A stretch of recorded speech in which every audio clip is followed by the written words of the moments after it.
تو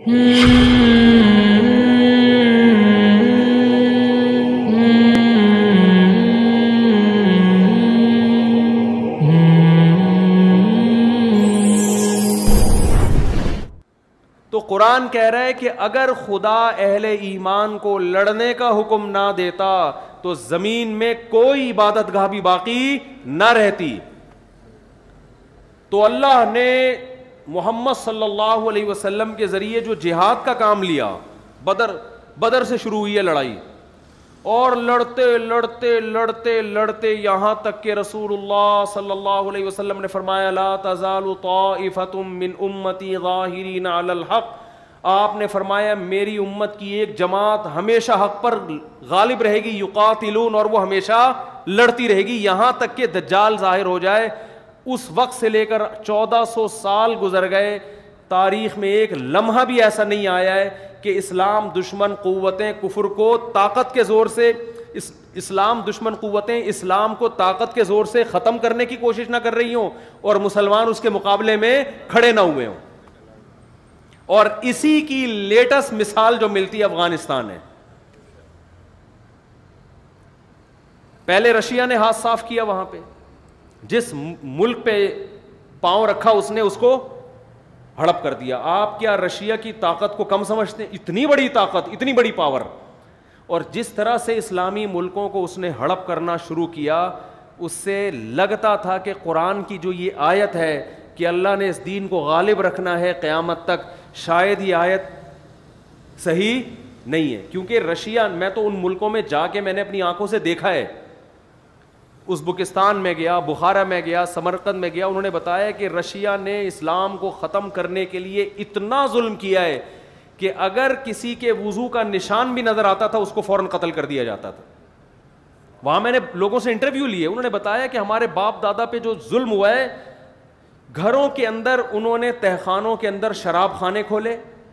جنہوں نے اسلام کو محفوظ رکھنا تھا انہوں نے کیا شراب خانے کھولے، وہاں لڑکیاں وڑکیاں لا کے رکھی تاکہ اگر چھاپا پڑے تو لگے کہ یہ کیا ہے، عیاشی کا اڈا. اور وہاں قرآن رکھ کے اپنے بچوں کو قرآن پڑھانا شروع کیا. انہوں نے اس طرح سے محفوظ کیا. پھر بھی اگر کسی کی مخبری، یہاں تک کہ اگر کسی بچے کو سلام کرتا ہوا دیکھ لیا جو السلام علیکم کہہ رہا ہے، اسے گرفتار کیا کہ تجھے یہ سلام کس نے سکھایا، اس کو قتل کر دیا ہے. یہ جو دنیا میں آج بڑے بڑے پاورفل کنٹری بنتے ہیں نا، جو دنیا کو لبرلزم کو وہ براڈ مائنڈڈ بنو، ہر ایک کو اپنے جینے کا حق ہے، یہ جینے کا حق صرف ان کے اپنے لیے، دنیا میں اپنے علاوہ کسی اور کو یہ جینے کا حق نہیں دیتے.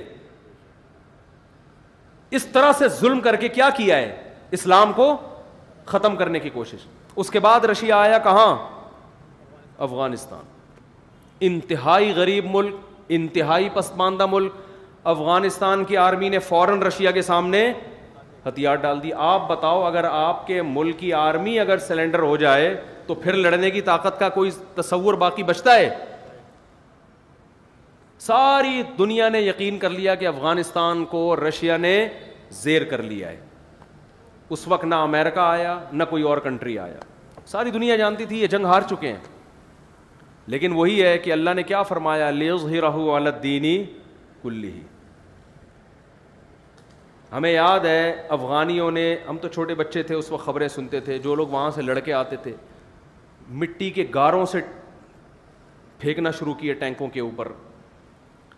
100 آدمی ٹینکوں کے سامنے آ کے کھڑے ہو جاتے تھے، شہید ہو رہے ہیں، بالآخر ایک جا کے ٹینک پہ قبضہ کر رہے ہیں. اتنی قربانیاں دی ہیں کہ 16 لاکھ تو آفیشلی یہ رپورٹ ہے، حقیقت اس سے کئی گنا افغانوں کی پوری نسل کٹ گئی. اس میں ہر گلی میں لڑائی ہوئی، ہر محلے میں لڑائی ہوئی. یعنی اتنی پاورفل آرمی سے عوام لڑی ہے، عوام جن کو نہ اسلحہ چلانا آتا ہے نہ باقاعدہ ان کی کوئی ٹریننگ ہے. وہاں کے علماء، مدارس کے لوگ کھڑے ہوئے، یونیورسٹیوں کے، کالج، جس کے ہاتھ میں جو آیا انہوں نے اتنا لڑے ہیں شہادت. اور پھر اللہ نے آسمان سے ان کی مدد دکھائی، ان شہداء کے خون میں خوشبو سنگھائی اللہ نے ان کو. یہاں تک تھا کہ راکٹ لانچر کو وہ جانتے نہیں تھے کہ یہ ہے کیا ہے. اس میں پانی پیتے تھے، اس کا جو لانچر ہوتا ہے نا اس میں پانی پیا کرتے تھے. اتنی جانیں کٹی ہیں، اتنی جانیں کٹی ہیں. بالآخر چند سالوں کے اندر وہ روس جس کے بارے میں کہا جاتا تھا کہ اگر پنجہ گاڑ لے کسی کا باپ بھی اس ہاتھی کے پنجے کو اٹھا نہیں سکتا، دنیا کی غریب ترین قوم نے اس کے ایسے ٹکڑے کیے ہیں, ایسا اٹھا کے پٹخا ہے کہ اب دوبارہ افغانستان کے رخ کرنے کا وہ نام نہیں لے رہا. یہ اسلام کا اتنا بڑا معجزہ تھا جس پر افغان مجاہدین کو جتنی حوصلہ افزائی کی جاتی, جتنا اپریشیٹ کیا جاتا کم, لیکن جن کی عقلوں پہ, جن کی آنکھوں پہ جو ہے نا پٹیاں بندھی ہوئی ہیں, جو عقل پرست ہیں, وہ اتنے بڑے اسلام کے معجزے کو ماننے کے بجائے انہوں نے کیا کہہ دیا کہ رشیا اور امریکہ کی جنگ تھی. امریکہ کو یعنی رشیا کو جو شکست دی ہے وہ کس نے دی ہے؟ بولو بھائی, امریکہ نے دی. حالانکہ امریکہ بہت بعد میں آیا ہے, بھاگتے چور کی لنگوٹی پکڑنے کے لیے آیا وہ امریکہ, وہ تو بہت بعد میں آیا. اس نے جب دیکھا کہ یار یہ نہیں پنپ پا رہا یہاں پہ, ایک معجزہ ہو رہا ہے, وہ پھر آیا. تو ان لبرل لوگوں کو اللہ نے دکھایا کہ دیکھو دنیا کی ایک غریب ترین قوم جس کے پاس کھانے کو روٹی نہیں ہے, کیسے میں نے اتنی بڑی طاقت پر اس کو غالب کر دیا ہے. لیکن ہمارے جو پڑھا لکھا طبقہ ہے نا, عقل کے اندھے, انہوں نے کیا کہا کہ یہ کس کی جنگ ہے؟ یہ رشیا, یہ امریکہ, اور یہ امریکہ کی سازش تھی. اور حالانکہ امریکہ کا کوئی بھی فوجی وہاں جا کے لڑا نہیں ہے, بعد میں آ کے انہوں نے تعاون کیا جب دیکھ رہے کہ یہ واقعی یہ رشیا یہاں جنگ جیت نہیں سکتا. لیکن اللہ نے یہ اعتراض دور کرنے کے لیے کہ یہ امریکہ کی جنگ کی وجہ سے میں نے فتح دی ہے, یہ مجاہدین کی وجہ سے, اللہ امریکہ کو افغانستان میں لے آیا. 20 سال ہو گئے امریکہ افغانستان میں گھاس کھا رہا ہے, اور ایڑی چوٹی کا زور لگا لیا. امریکہ نے کون سا ایسا تجربہ ہے جو افغانستان کی سرزمین میں نہ کیا ہو؟ ڈیزی کٹر بم 32 ہزار ٹن وزنی بم استعمال کیے, ایسی ٹیکنالوجی اس نے استعمال کی ہے جو تاریخ میں اب تک کسی جنگ میں اتنی زبردست ٹیکنالوجی استعمال نہیں ہوئی. اتنے غریب, بالکل اس کی مثال جیسے کوئی مرغی کو توپ سے اڑانے کی کوشش کرے نا, تو امریکہ نے وہی مثال یہاں قائم کی. افغانستان جیسے غریب ترین ملک جن کے پاس کھانے کو روٹی نہیں, سر چھپانے کے لیے چھپڑے نہیں ہیں, اس غریب ترین کھنڈر ملک کو توپ کے ذریعے فتح کرنے کی کوشش کی ہے. لیکن غلبہ کس کا ہوا ہے؟ مرغی کا. نہیں آ رہی میرا خیال باس. یہ تو میڈیا کوریج نہیں کر رہا, میڈیا بتا نہیں رہا ہے, کیونکہ ڈنڈا کس کا ہے؟ امریکہ کا. وہ کہہ رہا ہے بھائی وہ چیزیں بتاؤ جو میں اجازت دوں, جو میں اجازت نہیں دوں اس کی آپ کو بتانے کی پرمیشن نہیں ہے. ایک بات بتاؤ, یہ اسلام کا بہت بڑا معجزہ نہیں ہے؟ 20 سال ملا عمر 10 سال تو وہ پہاڑوں میں چھپ کے قیادت کی ہے انہوں نے. دنیا میں کوئی ایسا کمانڈر دیکھا آپ نے جس کو سیٹلائٹ سیارے سونگ رہے ہوں, اس کی اپنی قوم, اپنی عوام, اس کے بہت سارے لوگ اس کے خلاف ہوں, وہاں جو گورنمنٹ قائم ہو وہ اس کے خلاف ہو, سارے مل کے اس کو پکڑنے کی کوشش کر رہے ہو, پہاڑوں میں چھپ کے چھپ بھی رہا ہو, اور 52 ملکوں سے اکیلا لڑ بھی رہا ہو. ہر ملک نے جا کے افغانستان میں تجربہ کیا ہے. فرانس کی فوجیں وہاں آئیں, کینیڈا کی فوجیں وہاں آئیں, ترکی کی فوجیں وہاں آئیں, اور جناب ایسے ایسے ملک جو ہم نے کبھی سنے ہی نہیں تھے. ہالینڈ وہاں پہنچا, سب جرمنی وہاں پہنچا, اور ان کی اپنی آرمی بھی انہی کے ساتھ. اور چند نہتے لوگ جن کے پاس کھانے کو روٹی نہیں ہے, پہننے کو کپڑا نہیں ہے, کسی کو پتہ چل جائے کہ یہ طالبان ہے تو فوراً اریسٹ ہو رہا ہے, وہ کوئی ان کے حق میں تقریر کرے تو فوراً گرفتار ہو رہا ہے. ایسے قوم میں پہاڑوں میں چھپ کے ایک شخص کمانڈ بھی کرتا ہے اور 52 ملکوں سے اپنی آرمی کو لڑا بھی رہا ہے. خدا کی قسم یہ اس کا کمال نہیں ہے, یہ کس کا کمال ہے؟ یہ اسلام کا کمال ہے. کیونکہ آج افغانستان میں اگر شکست ہو جاتی اور امریکہ کا ہولڈ مضبوط ہو جاتا تو اگلا نمبر پاکستان کا تھا. پاکستان تباہ و برباد ہو جانا تھا پاکستان نے. اور پاکستان کی تباہی کا مطلب پتہ ہے کیا ہے؟ سعودی عرب ختم. کیونکہ اسرائیل اور سعودی عرب میں سوائے صحراؤں کے درمیان میں اور کوئی اسپیڈ بریکر بھی نہیں ہے. یعنی اسرائیل کے ٹینک اگر آج مکہ پہ قبضہ کرنے کی کوشش کرتے ہیں تو اتنا بھی نہیں کہ درمیان میں 2-3 اسپیڈ بریکر بنا دو کہ یار تھوڑا سا یوں کر کے ان کو آنا پڑے, سیدھا پہنچیں گے 1 ہفتے کے اندر مکہ کے اندر. اور عربوں کے پاس فی الحال کوئی ایسی آرمی نہیں ہے جو اسرائیل کے مقابلے میں آ کے کھڑی ہو جائے. وہ آرمی پاکستان کے پاس ہے جو کسی حد تک لڑ سکتی ہے. تو 20 سال سے ہم دیکھ رہے ہیں جب امریکہ کوئی نیا صدر آتا ہے وہ اب میں اپنی مزید فوجیں بھیجوں گا, پالیسی چینج کروں گا. ڈونلڈ ٹرمپ نے آ کے بھی یہی کہا تھا کہ ہم مزید فوجیں بھیجیں گے. پچھلا والا تو تھک ہار کو کہتا بھائی نکالو یہاں سے, اگلا آتے ہی شو بازی میں شروع ہو جاتا ہے کہ اب ہم کیا کریں گے, اب ہم مزید فوجیں بھیجیں گے. اتنے حربے استعمال کیے کہ آپ کی سوچ ہوگی.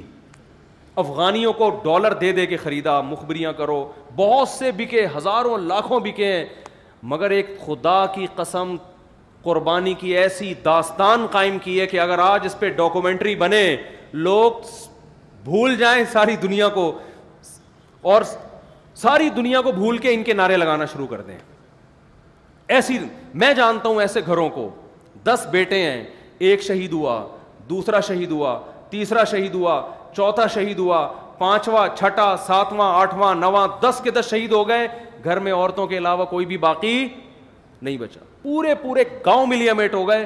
مگر جیسے ایک سانپ کو اگر ایک چیونٹی دبوچتی ہے تو ایک جب پکڑ لینا تو وہ مرے یا جیے, لیکن آہستہ آہستہ دوسری, تیسری, چوتھی, 5ویں, 6ٹھی, 7ویں, تو سانپ اپنے پھن کے باوجود اور زہر کے باوجود بالآخر ان چیونٹیوں سے ان کی استقامت کی وجہ سے شکست کھاتا ہے. آپ کو پتہ ہے قطر میں جب ابھی طالبان کا اجلاس ہوا ہے اور امریکہ کے جرنل نے سے طالبان کے کمانڈر نے بہت بدتمیزی سے بات کی, تو قطر کے کوئی شہزادے تھے, انہوں نے کہا کہ آپ یہ امریکہ کا جرنل ہے, اس سے آرام سے بات کریں. اس نے کہا یہ تمہارا باپ ہوگا, میرا باپ نہیں ہے. نہیں آئی میرا خیال ہے بات.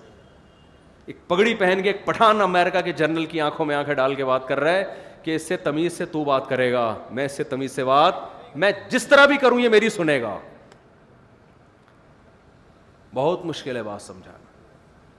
تو یہ بہت عرصے سے چل رہے ہیں مذاکرات, 2011 سے مذاکرات ہو رہے ہیں, پھر ڈرامے. بالآخر امریکہ نے ہتھیار ڈالے ہیں اور کہا بھائی تو مجھے عزت کے ساتھ یہاں سے جانے دے. اور اب وہ پتہ ہے اپنی ذلت کیسے چھپا رہے ہیں. آپ نے دیکھا ہوگا آج کل ویڈیوز آ رہی ہیں, افغانی انٹرویو لے رہے ہیں امریکی کا, امریکی کہہ رہے ہیں ہم یہاں سے جا رہے ہیں, آپ کو کیسا لگ رہا ہے؟ ہمیں بالکل بھی اچھا نہیں لگ رہا آپ یہاں سے جا رہے ہیں, آپ کی وجہ سے یہاں بہت کیا تھا. اب اس طرح سے اپنی ذلت بولو چھپائی جا رہی, ہمیں بالکل بھی اچھا نہیں لگا. بالکل ابھینندن والی بات ہو گئی کہ اس کو پکڑ کے نہلا دھلا کے چائے وائے پلا کے رخصت کیا. کا کیسا لگا؟ بہت اچھا لگا, مجھے چائے بھی ملی, نہایا بھی, بہت مزہ آیا الحمدللہ. ابے تو تجھے چائے پلانے کے لیے بھیجا تھا ہم نے تمہیں وہاں پہ. سوال پیدا ہوتا ہے نا. اب ہر ایک انٹرویو لے رہا ہے, وہ جگہ جگہ کلپ آ رہے ہیں اس انٹرویو کے. وہ امریکہ اپنی جھیپ مٹانے کے لیے, یار تم کس سے پٹے ہو یار؟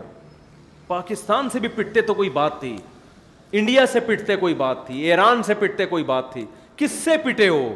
جن کے پاس آرمی نہیں ہے, جو موسٹ وانٹیڈ بنے ہوئے ہیں, جنہیں کوئی ملک ٹھکانہ دینے کے لیے تیار نہیں ہے, جن کے حق میں کوئی مضمون لکھنے کے لیے تیار نہیں کہ پکڑا نہ جاؤں, جو دہشت گردی کی ایک علامت بن چکے ہیں دنیا میں. تم نے ہی بنایا ان کو, تم نے ان کی حکومت گرائی, نئی حکومت بنائی, الیکشن کرائے, سڑکیں بنائی, یہ کیا وہ کیا, اور بغیر کسی ایگریمنٹ کے پتلی گلی سے نکل رہے. ویسے ہی چھوڑ کے جا رہے. ایگریمنٹ یہی ہوا کہ ویسے ہی جہاں سے چلے تھے وہیں. کتنا زور لگایا ایک ایک کمانڈر کو خریدنے میں, سونے میں تولیں گے تمہیں. یہاں تک آفریں کی گئی ہیں طالبان کے کمانڈروں کو کہ بھائی تم دنیا کے جس کنٹری میں شاہی محل چاہتے ہو وہاں تمہیں محل بنا کے دیں گے. وہ پہاڑوں پہ رہ رہے ہیں, وہ کہہ رہے ہیں نہیں بھائی. تو یہ کیا ہے؟ لِيُظْهِرَهُ عَلَى الدِّينِ كُلِّهِ. یہ ختم ہونے والا مذہب نہیں ہے اسلام. جہاں طاقت کی بات آئے گی وہاں طاقت, جہاں ڈیبیٹ کی بات آئے گی وہاں بحث کی دنیا میں بھی غالب آئے گا. تو قربانی دینے والوں نے الحمدللہ قربانی دے کر ایک بہترین تاریخ رقم کر دی ہے. کاش سینما گھروں میں کوئی ڈاکومنٹری چلے جس میں امریکہ کی شکست کو اور افغان طالبان کی قربانیوں کو دکھایا جائے. مجھے یاد ہے آج سے 11 سال پہلے میں یوٹیوب پہ ایک امریکی فوجی کا انٹرویو سن رہا تھا. وہ میدان جنگ میں مشین گن لے کے طالبان کی طرف رخ کر کے بیٹھا ہوا ہے. ایک اخباری نمائندے نے اس سے انٹرویو لیا, یہ ٹی وی چینل نے, کہ تمہیں یہاں کیسا لگ رہا ہے لڑتے ہوئے؟ اس نے کہا دے فائٹ ٹو ڈائی. یہ لوگ لڑتے کس کے لیے ہیں؟ موت کے لیے. اور ایک امریکی جرنل کا انٹرویو آیا, وہ بھی میں نے خود سنا. اس نے کہا کہ اس جنگ میں خدا ان کے ساتھ ہے, ہمارے ساتھ نہیں ہے. تو بھائی یہ اسلام کا ایک بہت بڑا معجزہ ہے, بہت بڑا معجزہ ہے جو دنیا میں ظاہر ہوا ہے, لیکن میڈیا اس کو کوریج دے نہیں سکتا, ہم بھی نہیں دے سکتے, میڈیا تو دور کی بات, کیونکہ وہ آخری کوریج ہی ہوگی. ایسے ہی ہے جیسے آپ اخبار میں ریاض بصرہ کا انٹرویو شائع کر دو تو اس کے بعد کیا ہوگا, ظاہر ہے وہ آخری ہی ہوگا, کر نہ دیں کہیں, ریاض بصرہ کا ہمارا کوئی تعلق نہیں ہے, میں ایک مثال دی ہے. تو